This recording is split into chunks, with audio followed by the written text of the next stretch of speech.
Hi, പുതിയൊരു വീഡിയോയിലേക്ക് സ്വാഗതം. ഈ വീഡിയോ ഹാരിസിനെ കുറിച്ച് തന്നെയാണ്.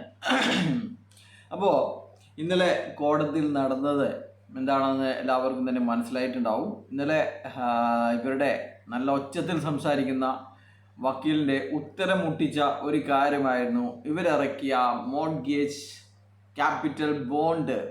ഇവരുടെ 5 ലക്ഷത്തിൻ്റെ ബോണ്ട് ഉയർത്തി കാണിച്ചുകൊണ്ടാണ് ഇന്നലെ വക്കീലായിക്കോട്ടെ ജഡ്ജായിക്കോട്ടെ ഇവരോടൊക്കെ ചോദ്യം ചോദിച്ചിരുന്നത്.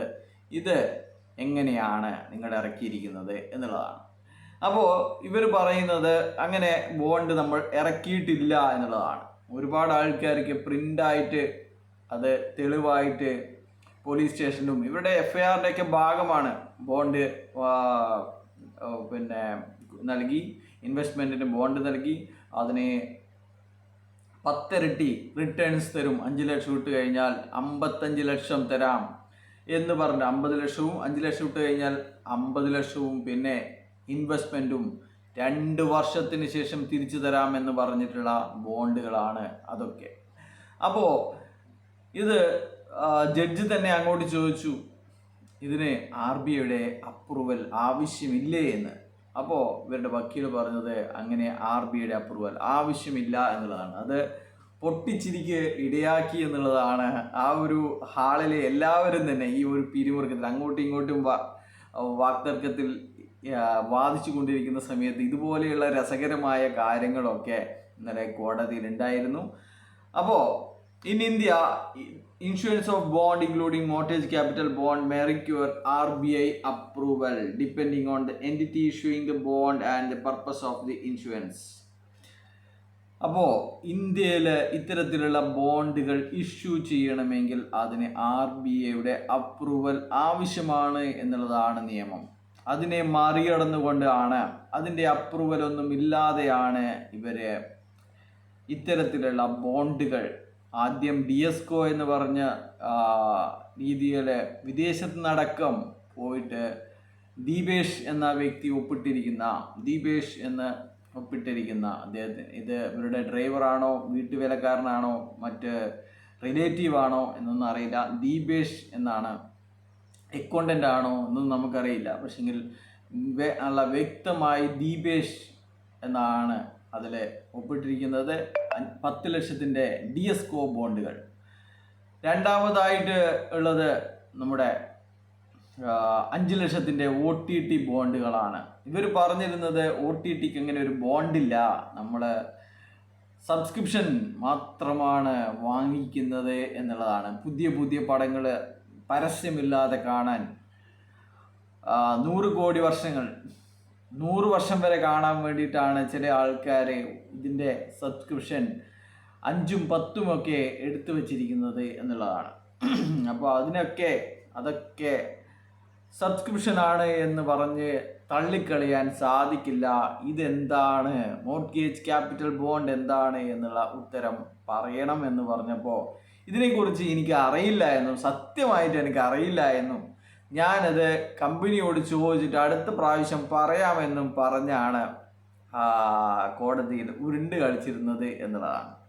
അപ്പോൾ ഇതൊക്കെയാണ് നിങ്ങളെ നമ്മൾ പറയാം മറ്റേ പിടിച്ചതിനേക്കാൾ വലുതാണ് മാളത്തിൽ എന്ന് പറഞ്ഞ പോലെയാണ് ഇവരുടെ ഈ 800 രൂപയുടെയും 1000-ൻ്റെയും 10,000-ൻ്റെയും തട്ടിപ്പുകൾ തേടി ഇറങ്ങിയ കോടതിക്ക് കണ്ടെത്താൻ കഴിഞ്ഞത് ഇതുപോലെയുള്ള 5 ലക്ഷത്തിൻ്റെയും 10 ലക്ഷത്തിൻ്റെയും ഇൻവെസ്റ്റ്മെൻറ്റിൻ്റെ തട്ടിപ്പുകളാണ്. അപ്പോൾ ഇതൊക്കെ കൊണ്ട് തന്നെയാണ് ഇങ്ങനെ 8000 പേരിൽ നിന്ന് ബോണ്ട് കൊടുത്ത് പൈസ വാങ്ങിയിട്ടുണ്ട് എന്നുള്ളത് പച്ചയായ നിയമലംഘനമാണ് എന്നുള്ളത് കൊണ്ടാണ് ഇതിൻ്റെ എല്ലാമായിരുന്ന ചില ലീഡർമാർ പോലും ഈ കമ്പനിയുടെ ബന്ധം വിച്ഛേദിച്ചതിൻ്റെ കാരണം എന്ന് പറയുന്നത് ഈ കമ്പനി ഇതൊന്നും മറികടന്ന് തിരിച്ചു വരില്ല എന്നുള്ള ഉത്തമ വിശ്വാസത്തിൻ്റെ പുറത്താണ് അവരതൊക്കെ ചെയ്തുകൊണ്ടിരിക്കുന്നത്. എന്നാലും ഇന്നും 100 രൂപയും 150 രൂപയും കൊടുക്കാൻ തയ്യാറായിട്ട്. അപ്പോൾ ഇപ്പോൾ എൻ്റെ ഒരു ഹൈറച്ചിലെ ഒരു സുഹൃത്ത് എന്നോട് പറയാണ്, നിങ്ങൾ ദയവ് ചെയ്ത് കുറച്ച് സമയം മിണ്ടാണ്ടിരിക്കൂ. കമ്പനി തിരിച്ചു വരട്ടെ. തിരിച്ചു വന്നിട്ട് ആരും തന്നെ ഇനി കമ്പനിയുമായിട്ട് അസോസിയേറ്റ് ചെയ്ത് പ്രവർത്തിക്കില്ല. അവരൊക്കെ നിക്ഷേപിച്ച പണം തിരികെ കിട്ടാൻ വേണ്ടിയിട്ടാണ് അവർ ശ്രമിക്കുന്നത്. അത് കഴിഞ്ഞിട്ടാകുമ്പോൾ നിങ്ങൾ പൂട്ടിച്ചോ എന്നാണ് പറയുന്നത്. ഇത് സാധ്യമല്ല എന്നുള്ളതാണ്. ഈ കമ്പനി തിരിച്ചു വരികയും ഇനി ഈ കമ്പനിയുടെ പണം ശ്രീനക്കോ പ്രതാപനോ കൊടുത്തിട്ട് അത് നിങ്ങൾക്ക് വിതരണം ചെയ്യാൻ അതിൻ്റെ നിയമം ഇവിടെ അനുവദിക്കുന്നില്ല എന്നുള്ളത് കൊണ്ടാണ്. ഇത് നിയമപരമായിട്ട് നിങ്ങൾ ജില്ലാ കലക്ടറെയോ പോലീസ് സ്റ്റേഷനിലോ പോയിട്ട് നിങ്ങൾക്ക് പരാതി ഉണ്ടെങ്കിൽ മാത്രം നിങ്ങൾ അങ്ങനെ ചെയ്ത് നിങ്ങൾ ഫണ്ട് തിരികെ വാങ്ങാനുള്ള നടപടികൾ ചെയ്യൂ എന്ന് പറയുന്നത്. ഇനിയിപ്പോൾ ഇത് കഴിഞ്ഞാൽ ഇവർ എത്ര കോടതിയിൽ പോകും എന്ന് ആർക്കും തന്നെ പറയാൻ പറ്റില്ല. അതുകൊണ്ട് തന്നെ ഈ നടപടികൾ നീളും. അതിനുള്ള സഹായം ചെയ്തു കൊടുക്കുന്നത് ഇതുപോലെ പണം നിക്ഷേപിച്ചവർ തന്നെയാണ് എന്ന് മറക്കാതിരിക്കുക.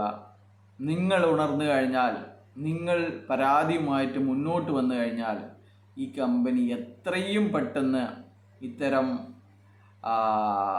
അനാവശ്യ കേസുകൾ നടത്തി, നമുക്കറിയാലോ കഴിഞ്ഞ ഒരു ലീഡർമാർക്കെതിരെയുള്ള FIR പിൻവലിക്കണമെന്ന് പറഞ്ഞിട്ട് 20 തവണയോ മറ്റോ ആണ് കേസ് നീട്ടിവെച്ച് അവസാനം പിൻവലിച്ച്.